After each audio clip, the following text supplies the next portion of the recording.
What's up everyone, welcome back to Just Finished Coding. This is part 2 of our Dodgeball series, so let's get coding.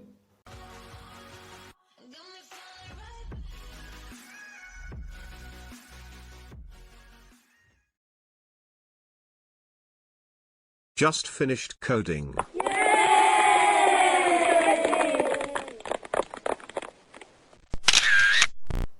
Now in this video we're going to be fixing the wacky bugs which we had from our first tutorial, and we're also going to be doing the double jumps and the jumps. Okay, so without further ado, I'm just going to get into the code. So now the reason our code was basically malfunctioning was because I messed up with this part. Okay, and what we want to do is to interchange the Y position and bottom position part of it. And we don't want bottom position -1, but we want the bottom position +1. Okay, so I kind of messed up a little bit right there, so forgive me for that. So put that right there. And the other thing we forgot to do was to actually change the Y position by speed, which is the entire point of the variable. So you can just head over to motion and say change Y by and grab speed from there. So put that in after your change speed by -2.5, and now you should have a pretty neat jump motion here. Okay, cool. So you can see the cat's kind of in a nice jump motion right there. But what we actually want to do in our game is to not just jump, but we want to double jump, which is jump mid-air once again. So we can do this by actually making a Boolean variable. So I'm going to call it has double jumped. Okay, and Scratch actually doesn't support Boolean values as such, but we'll just store it as a string and say if it's equals to that string. Okay, so I'm going to say has double jumped, and I'm going to initialize the value of has double jumped to be equals to false. Okay, and here's why we had an else right here. So now we are actually going to check if the player has double jump. So head over to operators, grab an equals to, and say if in variables has double jumped equals to false. So if this is false, then we can actually initialize the code inside of this. So first of all, what we're going to do is to set double jump to be true. Okay, set double jump to true, and another thing we want to do is basically have the same jump sequence, and we'll just duplicate this right here, and after all that, set the double jump to be equals to true. Okay, so we also want to do that when the Y position is equals to the bottom position, which is basically right here. So we also want to set double jump to be true. I'm not going to do the entire code. I'm just going to duplicate it from down below. Okay, there we are. Now let's test this out. So jump, jump, jump, and it just does not seem to be double jumping. And this is a kind of common bug which I actually got when I first was trying to do this. And the reason this actually happens is when the up arrow key is pressed. Okay, so first it's going to check if the Y position is equals to the bottom positions, which is -120. And now since it is not, okay, it's now going to check if the double jumped variable has a false value. Now, if you remember, we did initialize it to false right there.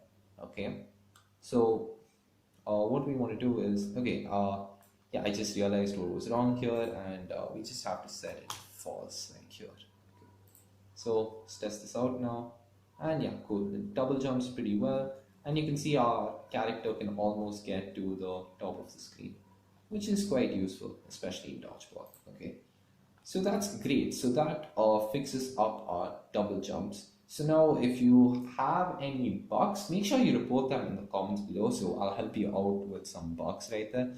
So if you just noticed, what I basically did was it had set double jump to true right here, and you want to move it to after you set Y to the bottom position, and you want to set it to false. Okay, so that would actually sort out our double jump. So I know I actually said in this video that I'm just going to be doing the jumps and the double jump, but I think we'll get a little bit further with this. So click upload a sprite and we'll just have a normal ball sprite here.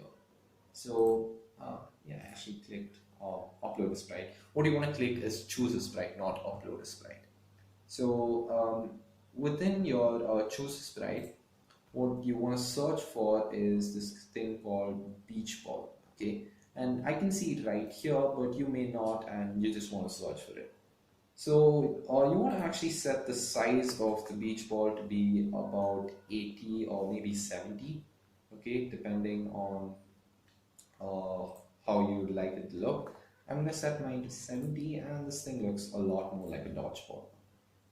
Okay, so we'll do a basic bit of coding for our beach ball. Okay, and I'm going to say when the green flag is clicked, we want it to basically hide. Okay, now one thing to note is there are two ways of doing this. Okay, so the first way we can do it is if you watched the final stand which I posted a few weeks earlier, you'd understand. So the first way is to set is not to set is to basically clone the sprite. Okay, and the second way and the more easier way to do it is the way we sort of program Atari Breakout in the past, and that's just to set up new blocks, okay, or in this case, new beach balls.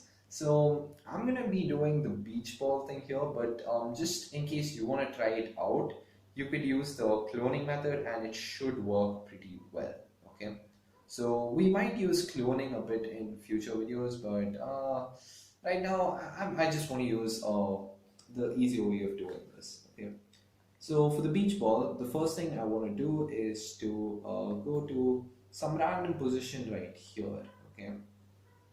So I'm going to set my position to be pick random. So head over to your motion category, and first you want to actually hide it, okay. So first hide, okay, and you want to grab a show, just keep it on the side, you will want to use it very soon. So now you want to have in the motion category, go to X. X is what we're going to pick randomly, and Y is going to be Y is what we want to pick randomly, and X is going to be the extreme right of the screen, which is 240. Okay, and Y we are going to be using the pick random operator, and you would see this pick random, and we are going to say we're going to be saying set Y to be pick random between, I'm going to say negative 160 and positive 160.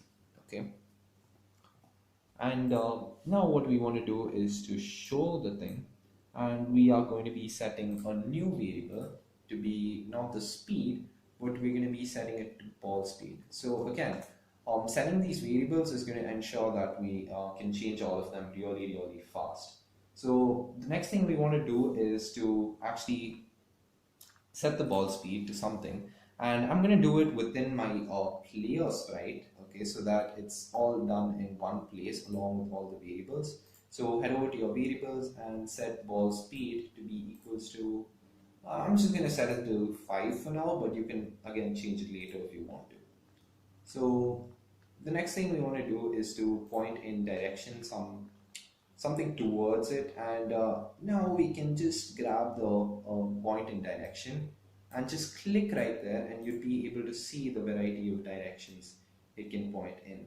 So we want to basically point in some direction, okay, between negative 179 and negative 1. So we want to point in this direction, but we want to make sure that it comes towards our cat sprite, okay.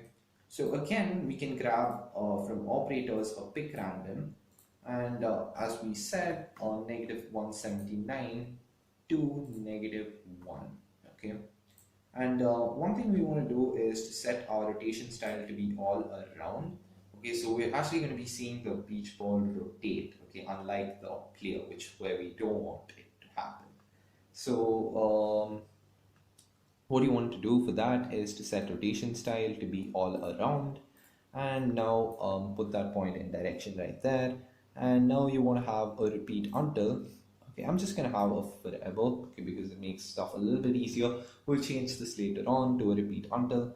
Now forever, I'm just going to be saying repeat. Well, I'm going to say change. Uh, what's that? Yeah. So we're going to be changing the, oops, not set. So we're going to be changing the, we're not actually going to change, we're just going to move rather. Okay, so we're going to be moving ball speed steps. Okay, so let's test this out. So it's, yeah, it works, but it's kind of weird right there. And that's because we don't have an if on edge bounce, and it does not bounce off the edge. So just grab the if on edge bounce right there. So here we are, and it bounces and it works kind of pretty well, but we want it to be a little more nuanced kind of way.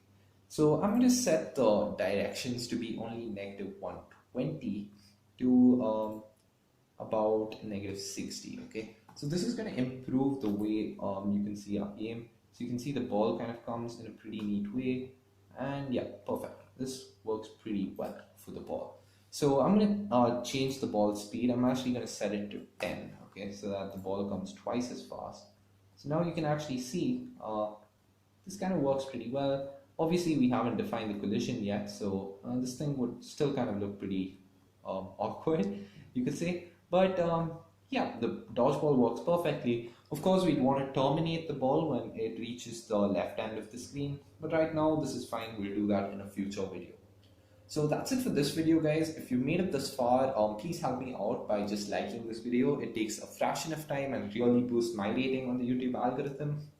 We also have a daily upload, and I'm going to upload the next tutorial in just a few more days. So make sure you hit the notification bell and the subscribe button in order to be notified when the next video actually releases.